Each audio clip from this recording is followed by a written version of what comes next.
Новиот предлог буџет на владата изнесува речиси 3,9 милиарди евра. Кој и колку ќе добие од буџетскиот колач и по кој основ ќе се трошат парите е тема на денешната епизода на Скен. Очигледно не ги сваќаат они тие работи. Се плашам дека немат разбирање за јавните финансии и дека се на некој начин во улога на онако на мало дете ќе му даете да вози кола и тоа не знае што да прави. Имаме ситуација што ја нема нигде во светот, единствена влада во Македонија што троши, праќа пари дома и плаќа партиски милитанти кои пукат по плоштадите и никому не одговарат. Премиерот Зоран Заев нагласи дека со овој предлог буџет ќе бидат задоволни сите гранки во општеството. Во 2020 година проектиравме реални капитални расходи на ниво од нешто повеќе од 23 милиарди денари.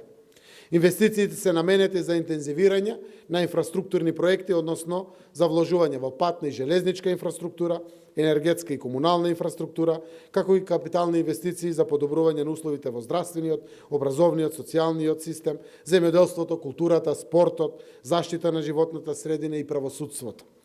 Не растат средствата од буџетот наменети за инвестициони вложувања. Тие не само мало се предвидуваат, туку во ниедна година и не се остваруваат, па со ребаланс ги се пренаменуваат за тековни трошоци, што тие го викаат за човечки ресурси, уствари тоа е еуфемизм за исплата на тековни трошоци, на плати, на субвенции и така натаму. Поранешниот министер за финансии и економски аналитичар Джевдет Хајредини вели дека имаме нон-стоп предвремени избори и фокусот се става да се задоволат социјалните мотиви кои носат повеќе број на гласови. Имаме ние од 98 навамо само предвремени избори, што нема случај во Европа. Значи секогаш фокусот се става да се задоволат оние сегменти социјални кои има поголем број гласови.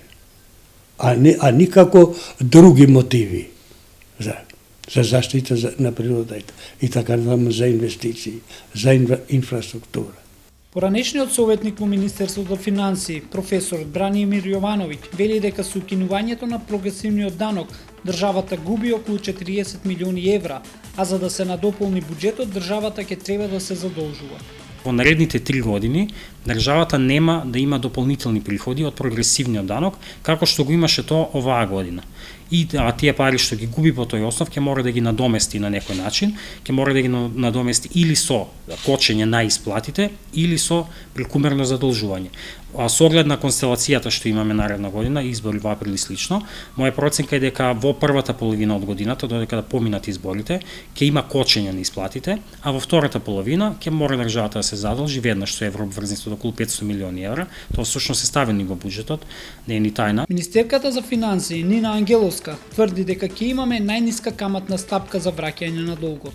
Министерството за финансии знаете дека во изминатите 2 години значително го подобри начинот на сервисирање на долгот преку зголемување од една страна на рочноста, на хартите од вредност кои што се издаваат и на домашниот пазар, а од друга страна имаме историски најповолни каматни стапки. Значи штедливо и одговорно е ако ние враќаме со каматна стапка која што била близу 5% и сега имаме прилика да го вратиме тој заем со каматна стапка околу 1,5%. Ги прашавме и граѓаните што мислат за предлог буџетот. Многу добар е. Ќе ги затвори сите дупки.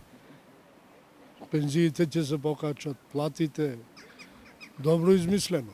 Само да не се крадат. Нека кажат од каде се парите. И тоа ќе да видиме, да размислиме за кого ќе гласаме. Тоа е суштината. А тука кажува дека ќе ги покачат пензиите, платите ќе ги покачат, али од каде? Од со позајмени пари, тоа е покачување. Чим немаме стопанство, немаме ние ништо. Тоа е. Тие пари некој треба да ги враќа. Тие кога тогаш некој треба да ги враќа. Значи ќе имаме повторно жртвување на генерации за да се врати тој долг. Значи ние не одиме напред, него со тоа назад се враќа. Треба пари и за пензионери, треба и за плате, и за професионалци, ама се задолжуваме се више и више, а не радиме ништо. Биче боле, надаме се. Растот на нето плата, во 2020 година е проектиран на 6,3%, а ќе биде дополнително предизвикан од покачувањето на минималната плата, која ќе порасне за 2000 денари од декември годинава. Но и од поддршката во вид на субвенции, која обезбедивме и е веќе проектирана во буџетот за приватните компании кои ќе ја покачат платата на своите вработени од 600 до 6000 денари. Онаа мерка што владата ја најавуваше, значи владата реши да зголеми минималната плата и сега за да им помогне на фирмите да го преживеат, да го наречеме тоа малку иронично, а тоа покачување решава да им даде пари на компаниите и за тоа ќе издвои 40 милиони евра само во една година. Тоа е особено проблематично затоа што не ги исклучува високите плати, односно може некој менаџер да се изголеми плата, кој што има плата не знам 3000 евра, да се изголеми платата и владата ќе му покрива и на него придонеси и не ги исклучува големите компании, односно високо профитабилните компании. Односно можете да имате компанија што прави добивки не знам 50 милиони евра и бара поддршка од државата и државата ќе даде поддршка.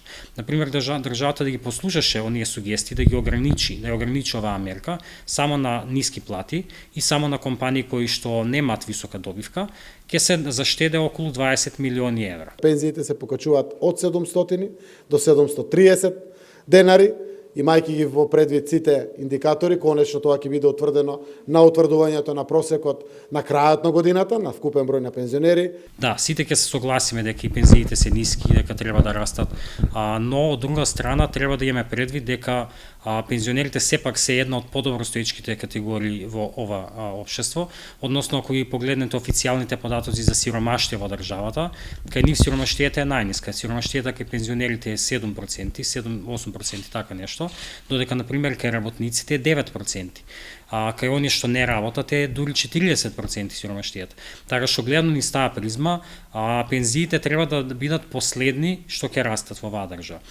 Владата го достави до собранието предлог буџетот за 2020 година, при што се поднесени 350 амандмани, од кои 314 од опозицијската ВМРО-ДПМН.